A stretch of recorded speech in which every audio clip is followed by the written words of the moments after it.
The broadcast is now starting. All attendees are in listen-only mode.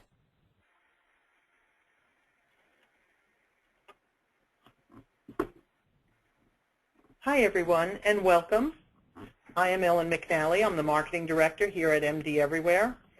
MD Everywhere is a full-service revenue cycle management company. We provide cloud-based technology combined with expert back-end billing services, and our mission is to maximize collections and revenue for our physician clients. I do want to thank all of you for joining us today.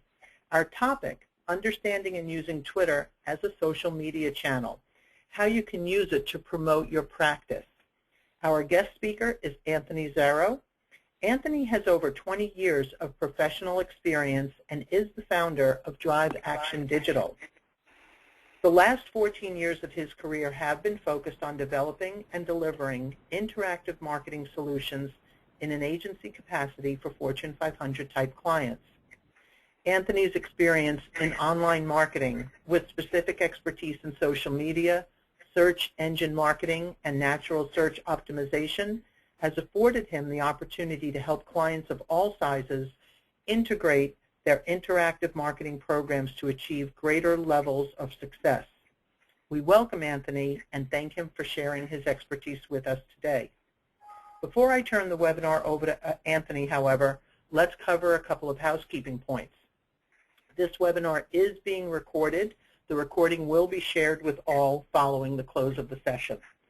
Anthony has also built a couple of question and answer stopping points into the presentation. So if you do have a question while he's presenting, just type it into the questions chat window on your control panel as you think of them. We will cover as many of these questions live during the presentation. Any that we can't answer will be followed up with afterwards. So without further delay, I'd like to introduce Anthony Zarrow. Thank you, Ellen. Thank you for having me. My pleasure to meet everybody. Hope everyone's having a great day. I put together the following presentation to help you get started and understand Twitter.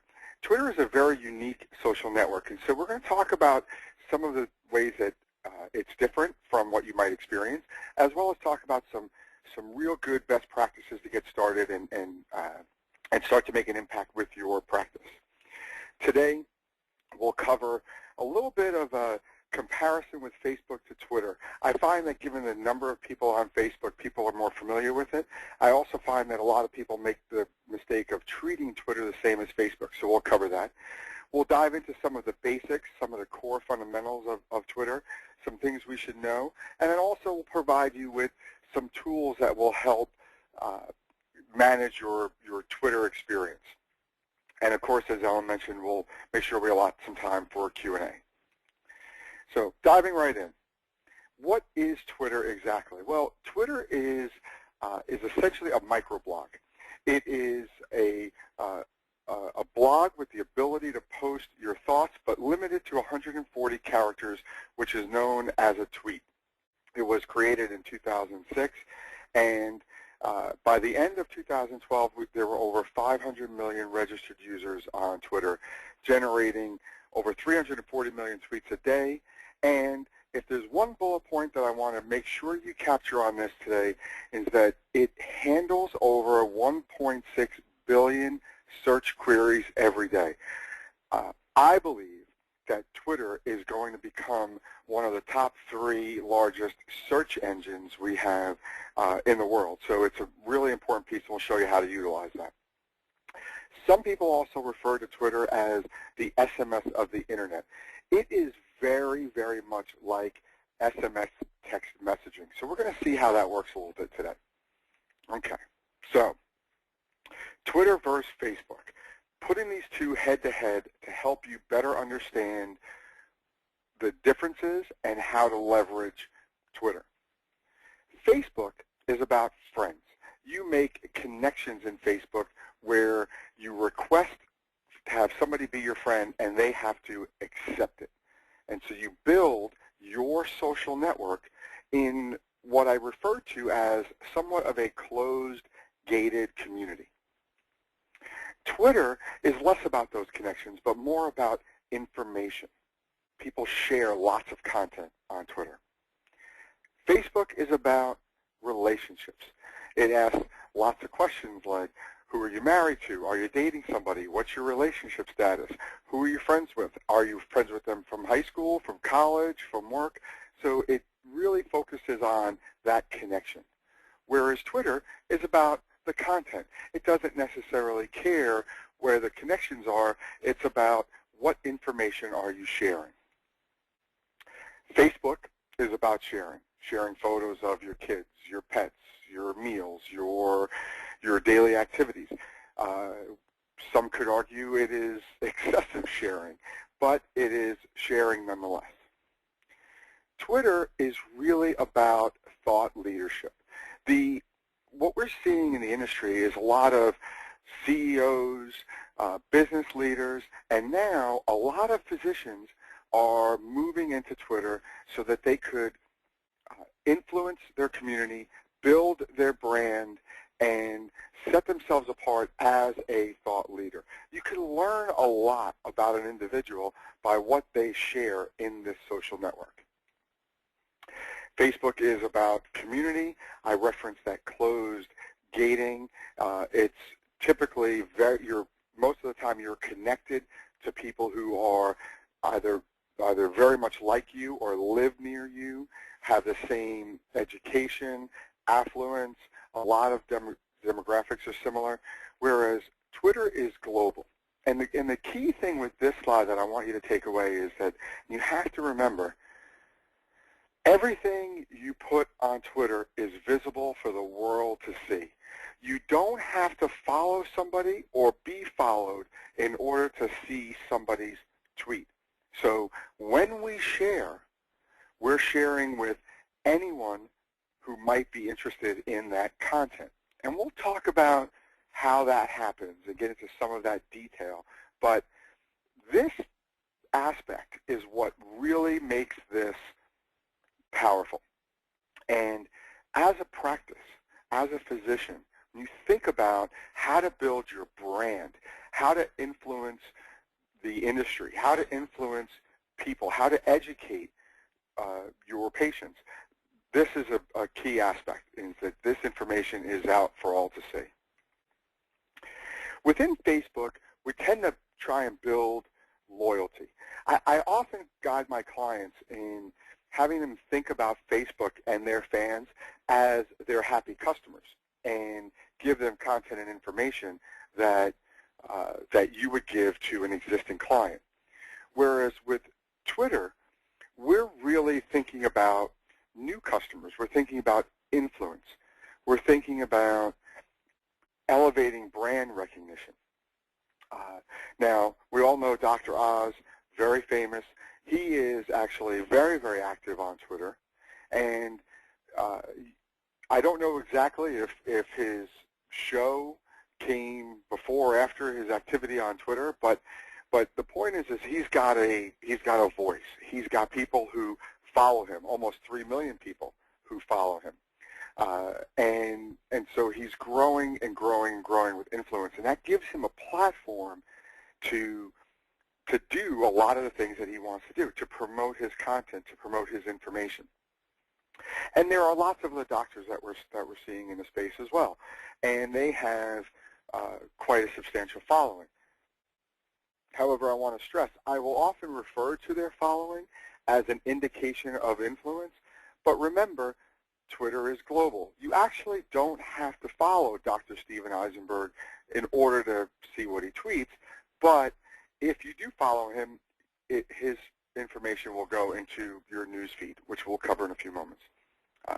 So more and more doctors are moving in, business leaders, CEOs, spokespeople, anyone who wants to build influence, and then there's the rest of us who are consuming that information, sharing that information, and building our own little centers of influence. Within Facebook, you have a news feed, and that news feed is populated by the people you are connected to. As they prepare content, it shows up in your news feed. Whereas with Twitter, it has a news feed of information. So there is the default newsfeed, which is also populated by people that you follow, but as I mentioned earlier, 1.6 billion searches a day on Twitter. So people are now filling their newsfeed by following topics, conversation, conducting keyword searches, and looking at what the world is writing about that topic. I joked a little bit earlier, Facebook is about meals, pets, and birthdays. It's what everybody tends to share. In fact, yesterday was my birthday, and I got a couple hundred happy birthdays. So it's a feel-good environment. It's a friendly, gated community environment. Whereas Twitter is more about trends. What's happening in the world? What are people talking about? There are trends that show up on your Twitter homepage that are global in nature. For example, when I did this particular screenshot, it was for our first webinar, and it was right at the point where the Mets and the Yankees were playing each other. So there was a lot of conversation around the Subway Series and the Mets. Today, one of the things trending on Twitter is conversation around the U.S. Open. If you happen to be a golf fan, you'll know that a lot of people are talking about that. So we want to pay attention to trends in Twitter because trends give us a sense on what is important, what's on people's mind, what are they talking about, and we want to learn how to ride the wave of that. So that's one of the things we'll talk about as we dive a little deeper today. Okay. That was quick. It was high level. It was a little bit of philosophical thought. A lot of it is my opinion, but before we dive in and start to get a little more tactical, a little more granular, let's pause here, see if we can answer a question or two. Okay, Anthony, we have a question when we were back talking about followers and followings. We have a question. Do I have to accept a request to follow me on Twitter? Great question. The answer is no. You do not have to accept. People can follow you even if they don't know you. And that actually is part of the power and strength of Twitter. If what you're going to share in a social environment is proprietary, confidential, or for special eyes only, this is not the environment for you to share that content. This is the environment where you want to share content and hope that content gets seen by thousands and thousands, if not millions of people. So by default, there is no accepting of a follow request within Twitter. Now, little sidebar. I'm sorry. So, little sidebar. There are settings in here that you could set it up to lock your community and make sure you have to approve someone following you. And those of us who have children who have moved away from Facebook and are starting to use Twitter just to avoid our parents, they're the ones who have really discovered that feature. But again, I want to stress, the following and followers is not by default locked. Therefore, you can follow anybody and vice versa. All right, so that was the follow-up question. Is there a way to block or restrict anyone from following me? Right, right. And the answer is yes, and your kids will certainly know how to do it. But again, I want to stress, this is not the social network for your practice if your objective is to gate and block and restrict your content. Okay. How many followers do I need to be successful in Twitter?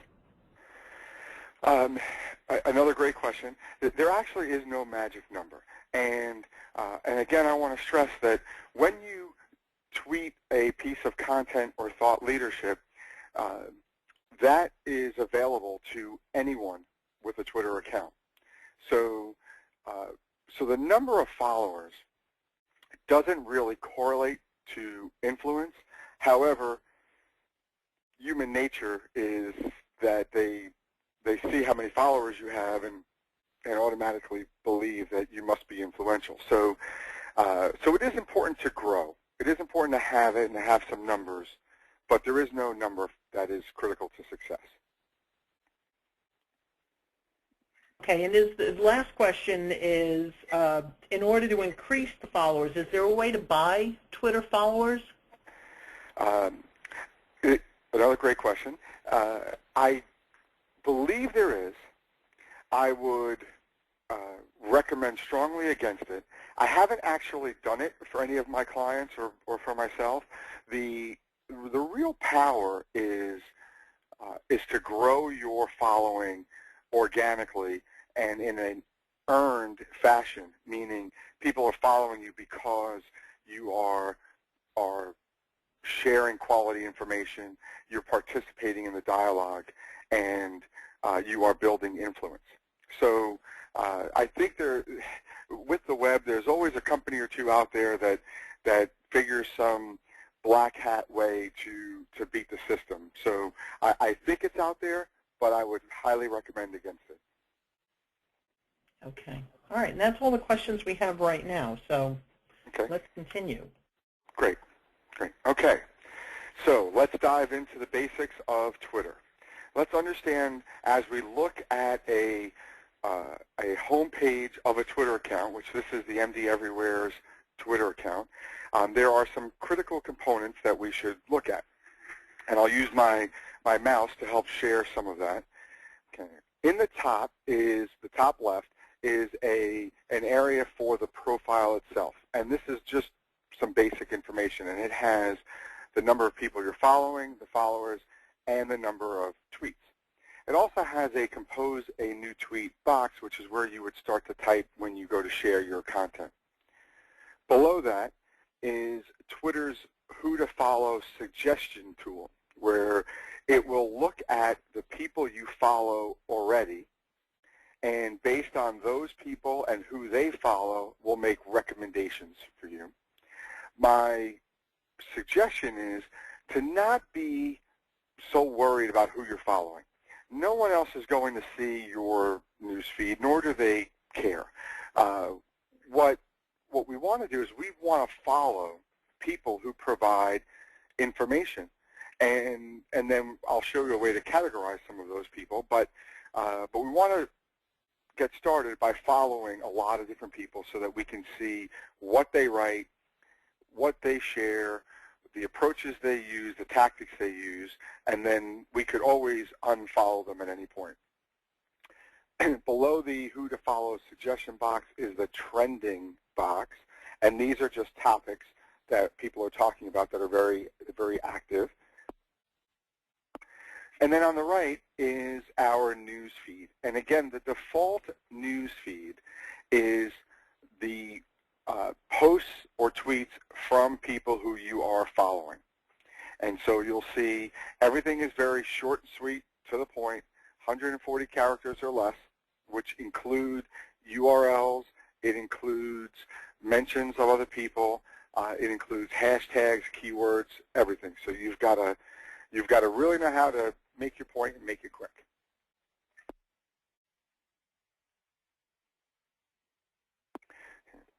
This is the edit mode of your profile, and this is really important. When you create your Twitter profile, if you haven't done so already, or if you are going to edit your profile, you want to really think of a couple of things that are critical in nature. For one, I highly recommend, if you are tweeting as a personal brand, meaning it's officially the doctor as opposed to the practice, or an individual as opposed to a company. I believe it's really important to have a photo in your bio. It adds that extra amount of credibility that says, yes, I'm building my personal brand and this is who I am. It's important that you have your real name in there so that you could be found as people search for you. Your location. If you have a website or a blog that you publish to, you should have a link to that here. And a very important piece is the bio. And we're going to talk a little bit about that in a second. But the bio needs to be very descriptive, and it needs to be thought about with consumer or user search in mind. Meaning, if somebody were to conduct a search for what I do, will they find my profile? And we'll talk about that a bit more in a second. Now, what I did for purposes of our presentation today was I created a very robust tweet that is quite possibly a little too robust, but I wanted to illustrate for everybody the key components of a tweet. When I was preparing for the presentation, I wrote using my personal Twitter account, which my personal Twitter account is the @ Anthony_Zaro. And so from there, I tweeted @DriveAction, which is considered a mention. I mentioned my company, polishing up my presentation for @MD Everywhere Inc., mentioning another company, on using hashtag Twitter, and I'll explain that in a moment, for hashtag doctors. And I added a link, register here, with a shortened link for someone to go, and if they wanted to register and join the webinar. Now, let's break this down as to why we do some of these things. The mention, for example, @DriveAction or @MD Everywhere, includes other Twitter profiles in my tweet. By doing so, it will show up in the newsfeed of anybody following DriveAction or following MD Everywhere, so it's expanding my reach. It will also, by using hashtag Twitter, and we're going to talk a little bit more about hashtags, but essentially a hashtag is the number sign in front of a keyword, and that is an indicator that the keyword is very relevant to this particular tweet. So if somebody were following the conversation hashtag Twitter, even if they weren't following me, they would see my tweet. So I would be injecting my post into that conversation. And the same applies for hashtag doctors. And then all great tweets usually link to a piece of content that's not in Twitter, and this is a very important strategy, which we're going to talk about a little bit more as well. And because we have a character limitation, we can't put in a big, long URL string, so we take advantage of certain link shortening services, and we'll talk about that some more. This particular one is Hootsuite, and it uses that shortened link so that somebody can click and go to the destination. So that's the key pieces. You have your @mentions, you have your hashtags, you have your actual post itself, polishing up my presentation, and you have a shortened link to a web destination. Okay. I mentioned the profile description. Again, very important. As a brand, we use a logo, which properly represents their company. You also have to be aware that today, a lot of companies are creating multiple versions of their logo because all of these profile icons leverage a square as opposed to a more horizontal logo. So if you put in a horizontal logo, the edges will get cut off, so you want to consider that. But we took a lot of time thinking about this description. We wanted to make sure that we had important keywords in here like hashtag medical billing, hashtag ICD-10, but if you read it, it says that with 20 years of medical billing experience, MD Everywhere has developed the medical billing system for today's tech-savvy users. So we've got an accurate description, we've got a couple of hashtags, and we have a destination where people can click and go to their website. Okay. So with the content that I just shared, there's a couple of key points that I wanted to elaborate on. We talked about hashtags. Hashtags are very, very important in Twitter. They help you filter the conversation to get at what's relevant. By including a hashtag in your post, you are helping users find you more effectively.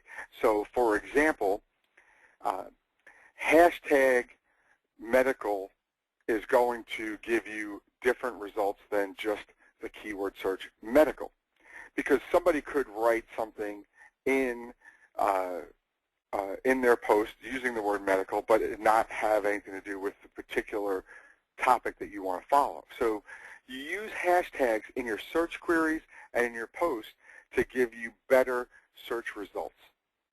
And then the link shorteners, we talked a little bit about this. This is really an important feature. There are free services out there like bit.ly.com, for example, where you can sign up for a Bit.ly account for free, and it's a very easy user interface. In fact, I've got it right here, a very easy user interface where you could paste in a URL, however long it is. It could be 300 characters long, and paste it into here, and it will give you a shortened URL which you could post and enter into your tweet. So very important piece of this. There are lots and lots of free tools out there. We're going to talk about a couple later, but this is one that I highly recommend. It'll also tell you, by the way, that how many people have clicked on your shortened URL. So it gives you some statistics, which is nice. Okay. All right. So continuing to move along, Twitter has a who to follow suggestion feature. And as you're building your Twitter profile, you really want to consider using this, because what it will do is it will look at the people you're following already and look at the people that they're following and make suggestions. So you could scroll through this and very easily just click on the follow buttons and go ahead and add them to your following. Now, I don't recommend that you do 500 and 600 a day like this. I think it's better to take a slow and steady wins the race type approach and maybe do 10 to 20 a day, just so you get a chance to see what they write, what they share. But you should look at their descriptions and get a sense of, is this somebody who is going to help provide content that I might find valuable? And really think of it like that. Think of who you're going to follow, that they might fall into a number of different usefulness. There are people who are really influential and you want to listen to what they say, and then there might be competitors that you have. There might be other doctors that you have relationships with or business affiliations with. So you can think about all those things, and we'll talk about some of these examples. They also have a category follow suggestion. So for example, if you look here in who to follow, it has browse categories. So you can look and you can actually go into a category, and Twitter will tell you these are people who are very popular, very influential, people you should consider following. And again, I want to stress, there's no harm in following people. There's not going to be someone who's going to judge you or criticize you for who you're following. And you could, just as easy as you follow, you could unfollow if you don't like the content that they share or you don't find them useful. I recommend following industry leaders. This is Peter Cashmore is the CEO of Mashable. Mashable is a publication in the interactive marketing industry that is very influential. I personally like the content that they share there. I like the writers, and so like Mashable, many publications are using Twitter to help disseminate their content. It's sort of like this headline teaser for an article that exists on their website. And much like a newspaper, we make the decision on what we want to read very often based on the headline that catches our attention. So influential people, industry leaders, very important people to follow. I also recommend that you do some searching on content that you're interested in. And so, for example, Jeff Bullis happens to be somebody who I like the way he writes. He's a blogger. He talks a lot about social media. And I followed him, and I read some of the articles that he shared, and I really liked it. So for me, he is an important person who talks about content that I need to read. Apparently, I'm not the only one who feels that way because he's got 147,000 followers. But the key to this is that here he is across the world in Sydney, Australia, and he's sharing content. Now, there are lots and lots of articles I can read every single day on social media, but if Jeff suggests that I read something, it carries more weight for me. And so knowing that I can only read so much, I have to select which ones I read. And that's a very important thing that I want you to take away is that if my doctor says that I should read something, then that carries more weight than just somebody else saying it. So that's that influence factor. I highly recommend following organizations. Now, organizations are less likely to follow you back. As evidenced by healthcare.gov, they have 92,000 followers, but they're only following 40 people. This type of Twitter profile is really not conversing on Twitter. They're just really broadcasting on Twitter. Whereas somebody like Jeff actually has a dialogue with his audience. As you can tell, he's got 132,000 tweets that he's done himself, whereas healthcare.gov has 513. So you can start to see a little bit of a difference there. And you want to make sure you have a blend of following organizations as well as individuals. I strongly recommend following the people who are influential in their communities. So, for example, Dr. Eisenberg has a very active Twitter profile, and he has a blog where he posts his articles. Now, the blog is a really, really key piece to Twitter. You are much more effective on Twitter when you can publish your articles, your thoughts, your news, your information on a web destination like a blog and share the link to that on Twitter. So having that hub or destination for your content and then broadcasting that on Twitter is a very, very popular way to get people back to read your content. When people read your content, they start to form an opinion on you as a doctor or as a practice, and that opinion will lead to people saying, God, I really like them. I really like what they do for their customers. I like what they write. I like the personality. I like the culture. I like everything about them. I want to go and invite that person to speak at a conference, or I want to go and have that person be my doctor. So really important pieces here. And then, of course, follow conversations. I referenced, this will be reference number 3 on this topic, 1.6 billion searches a day. If you want information on a topic, consider using Twitter as a search engine.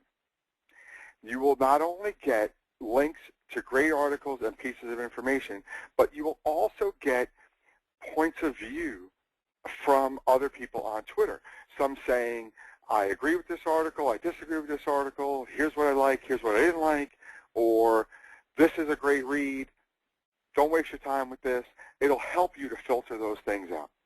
And it's very, very real time, very active. And so depending upon your topic, you can find really, really great stuff here. So I certainly recommend that. Additionally, what you'll notice is that when you follow a conversation, the default is to show you the tweets that are part of that conversation. Here, as evidence, many of these have the hashtag ICD-10 in it. But you can also click on people and use this to grow the number of people you're following.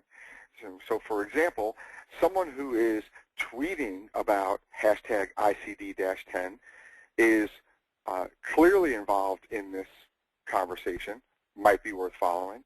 And then someone who shows up when you click on the people link are most likely people who have added that in their description and thus very worthy of following. So a couple little tips to help grow that.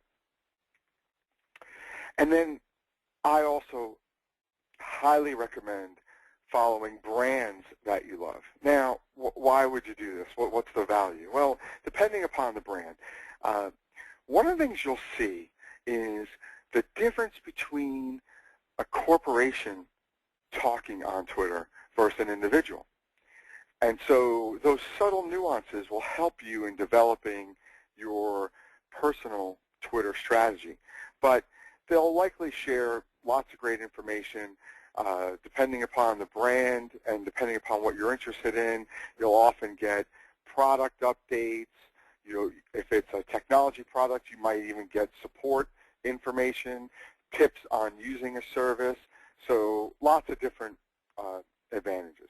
But if nothing else, it diversifies who you're following and gives you some exposure into how they conduct themselves in Twitter, which will ultimately help you define your own Twitter strategy. Okay. One key thing, as you're following all of these people and you are trying to figure out who you want to follow and how we're going to keep up with all of these things, Twitter has a feature that enables you to put a user that you follow into a category or a list.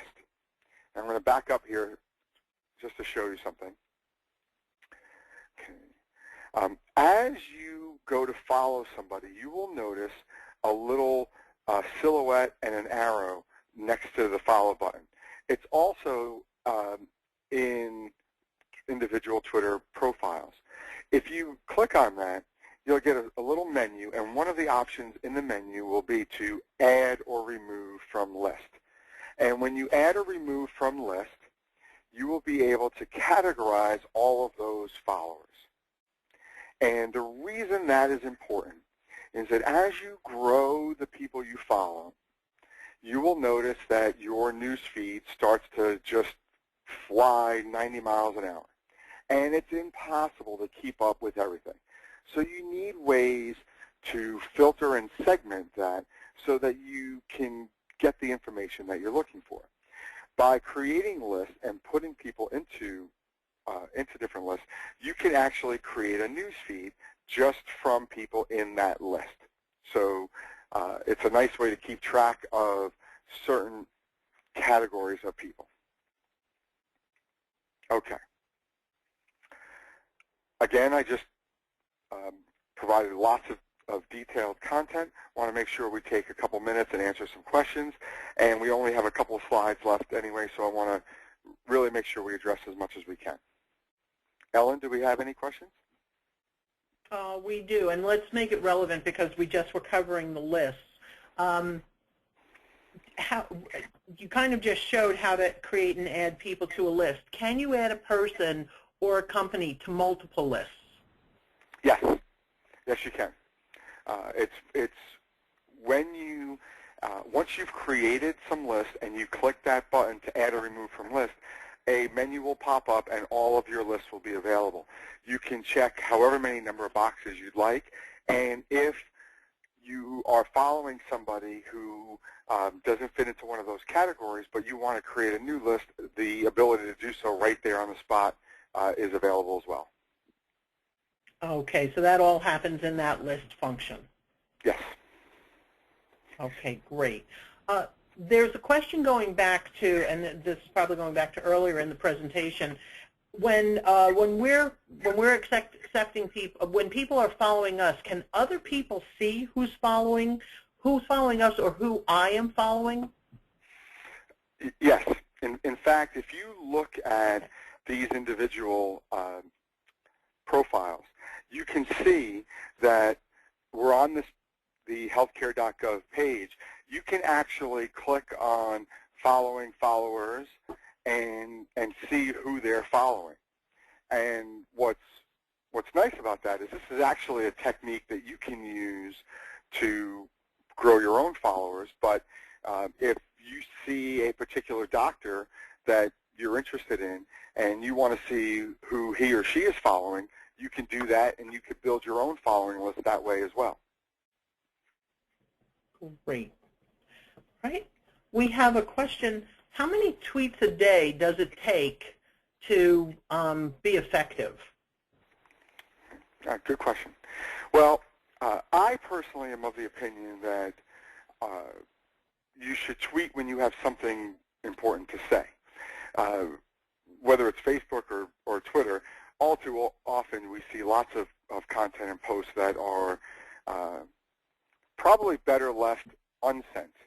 But I do believe, I don't believe there's a magic number, but I do think that daily activity is important. Whether that's 1, 2, or 3, it's really up to you, your content, and your audience. So I like many other things in social media as well as in Twitter, there isn't necessarily a right or wrong, but you will start to, over time, get a sense of how much your audience wants to consume based on the popularity of a lot of your tweets. So I suggest starting out slow. If you could do 1 a day, that would be great, and I'll show you some ways to make it efficient in a couple of minutes. But you could adjust that based on how much content you want to share. Okay. We do have a question from one of our practice viewers. How will Twitter actually benefit their practice? They do this and invest time. How will it actually be beneficial to their office? So, amazing question. Today, everything that we do, every purchase we make, every buying decision we make, the web plays a role. And it continues to evolve. We see it from whether you're what carpenter you want to hire, what plumber you want to hire, what doctor you want to go to, what store you want to buy from, what restaurant you want to eat at. We go to the web and we look and see what other people are saying about that decision point. And what we're seeing with Twitter, specifically with doctors, is that by tweeting out information that especially points back into their website, they increase their visibility on the web. They increase their influence level, and then with that, it influences the buyer on their decision. So this is early stage for this particular industry, but if as a physician, if you want to grow your practice, you're going to need exposure and visibility. No different than referrals from your existing patients. This is a referral engine. When you share content with your existing patients, they will share that content with their networks. So it drives the referral engine. And then additionally, if you want to, as a physician, if you want to publish content, if you want to be invited to speak at conferences and events, you need to raise your influence level. How many times you go to a conference and a speaker at an event is a recognized physician, and some of the things that somebody that you know, somebody who publishes content regularly, someone who has influence, this is a way to help build that influence. I hope that answers that Thank question, you. because that's a really, really good question. And I would add one last piece to that, which is the opportunities that will come to you from this are still being developed. So we're early. We're not that early, but we're early as an industry in Twitter. But it is growing rapidly. I have a hospital as a client, and I have done speaking presentations to them because this is of growing importance to them, and it's growing importance to them because their doctors are starting to ask about it. So we are following the trend, riding the wave for your industry. Terrific. Thank you. Do have one question. You referenced, I believe it was back with Dr. Eisenberg, referencing his blog. Do you need to have a blog to maximize Twitter influence? Well, I don't believe you need to have a blog specifically to maximize Twitter influence. What I would say is you need to have a blog to maximize influence. It would be really impressive if you could be a thought leader with 140 characters per post as opposed to having a headline in your post linking to a more thorough, well thought out article. So there is content, very likely content that the physician has created, and that content could be really, really powerful from an influence perspective, and very likely not going to fit into 140 characters. So you need to have that destination. And actually that particular question reminded me of one other point that, forgive me for backtracking, but the blog is important for the practice, and Twitter is important for the practice, and you can even find ways to disseminate information to your existing clients much more effectively. So, for example, if you are let's say a pediatrician, and you want to continue to give your patients information to help them with the raising of their children, whether it's dietary or whatever it may be, having all of that in a blog post or on a web page and tweeting them out links and information for that stuff is a way that might actually save some time and resources in our offline worlds as well. So these are all important pieces to that puzzle.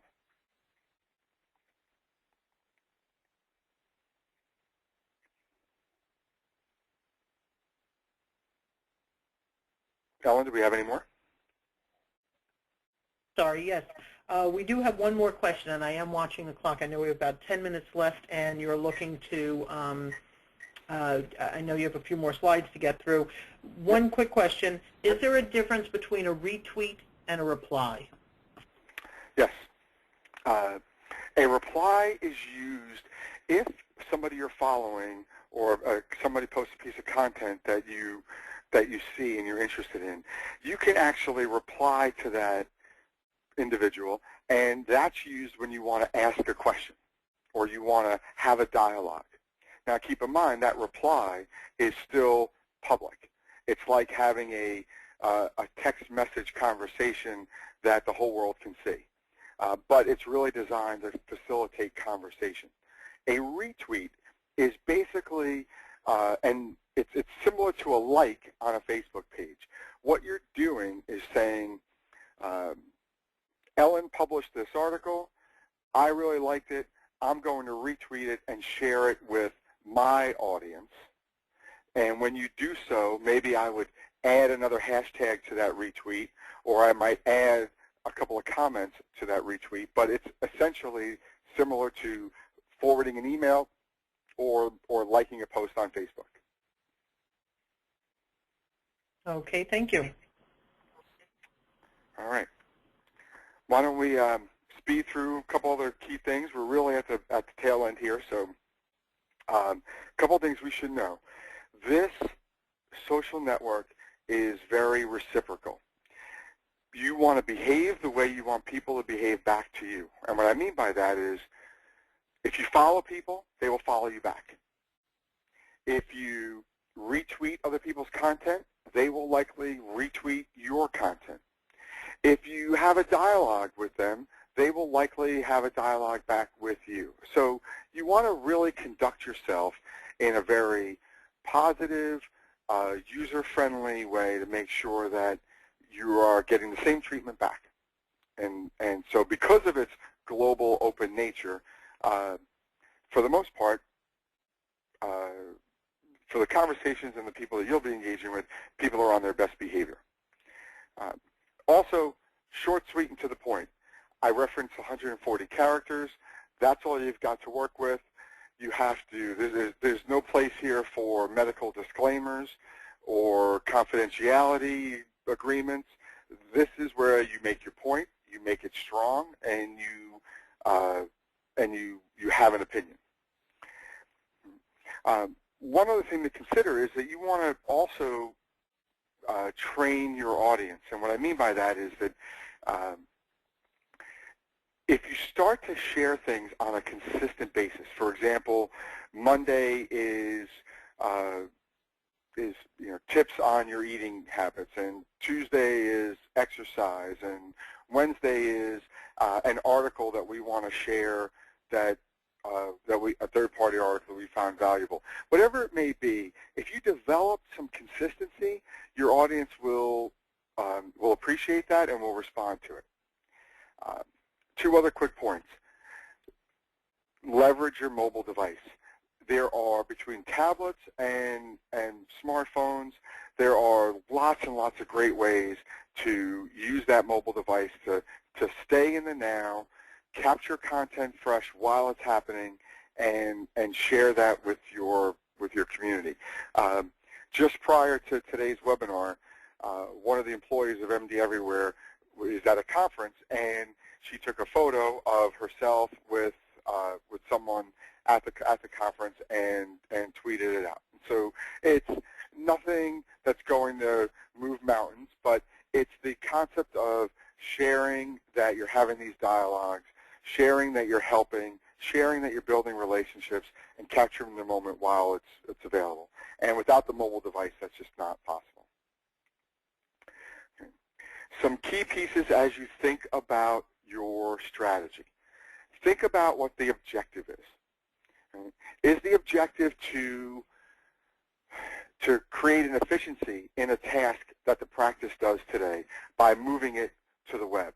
Maybe it is putting the packet of information that a patient needs to fill out prior to going to the office available on the web and sharing that via Twitter. Or maybe it's a daily tip, how to stay healthy, how to care for yourself. If you are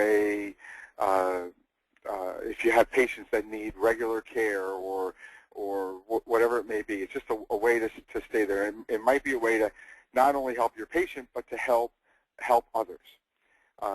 Think about your personality. What is the tone of your messages? What do you want to be? How do you want to represent yourself? Is this a family practice? Is this a some more of a specialty type practice? So think about those things, and think about your potential audience segments. You're going to have many. You're going to have potential patients. You're going to have fellow doctors. You're going to have media. Right? You want to have all of these things that you're considering, and you want to give each audience segment a little something to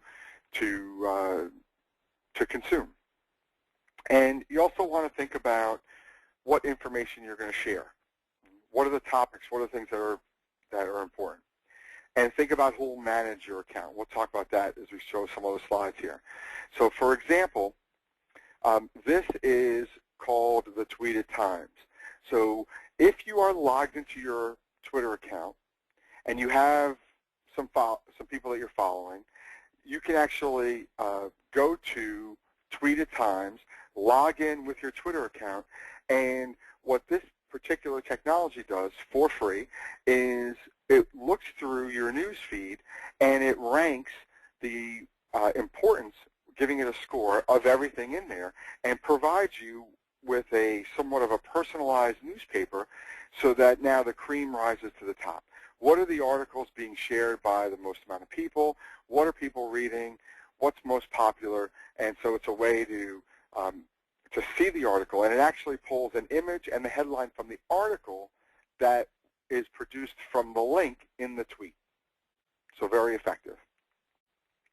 Paperly, it's another free service where you can actually create your own digital newspaper for the practice, where you can sort and filter and pull in articles from lots of different sources. So you can give your patients an opportunity to consume content that you are providing for them. And then you have tools like Tweetdeck and Hootsuite, which are tools that allow you to manage multiple social profiles all in one interface. And whereas Twitter has one news feed, this has streams of specialized information to help you segment and filter, whether it's a list, whether it's a conversation, or whether it's a hashtag or a group of people, whatever it may be, lots of different ways to help you be more efficient. And Hootsuite, you can have multiple people log in and have a team manage that for you so that you know who's posted what, and you can even schedule your tweets to go out so you can do it all in one day and have it spread out over the course of the week. So a great tool. And Hootsuite has a free version as well as an upgraded professional version. And that's it. Right at noon. That's a lot. All right. So everyone can see that Twitter can be a really powerful tool to get your message out to your community, to share information and grow your business. I do want to thank you, Anthony, for sharing the how-tos and clarifying the differences between Twitter and Facebook. I know I learned a lot, and I hope all of you did too. MD Everywhere does specialize in medical billing and revenue cycle management for solo group practices as well as hospital-based physicians. We do share a lot of industry-related information via Twitter. So I do invite you all to follow MD Everywhere on Twitter. Anthony had it up there a couple of times. Our Twitter handle is @MDEverywhere Inc. For social media updates, follow Anthony. The handles he uses for his company is @DriveAction, and personally it's @Anthony_Zaro. Right? We will follow up to questions asked but not aired on this webinar individually. A link to today's presentation will be emailed to all registrants. We want to encourage you to review it again, to share it. There was a lot of information in there, and share it because everyone knows someone who wants to get started on Twitter, but maybe they don't know how. We are hosting this same presentation on June 18th at 9 a.m. Eastern Time for anyone who would like to join live again, or if you know someone who might benefit from joining us live and asking a question live. So please share that information. For those in the healthcare and medical industry, I do want to let you know that MD Everywhere is hosting a webinar explaining the Medicare revalidation requirements that are part of the Affordable Care Act. That timely topic will be presented tomorrow, June 13th at 9 a.m. Eastern Time, and again on June 24th at 3 p.m. If the email invitations have already gone out for that, if you did not get one and would like one, shoot me an email, okay? ellen.mcnally@mdeverywhere.com. It's on the screen, and I will get that invitation, that registration out to you. That does conclude our presentation for today. I want to thank you again, Anthony, for all this great information, and thank you to all of our attendees for spending time with MD Everywhere today. Enjoy the rest of your day.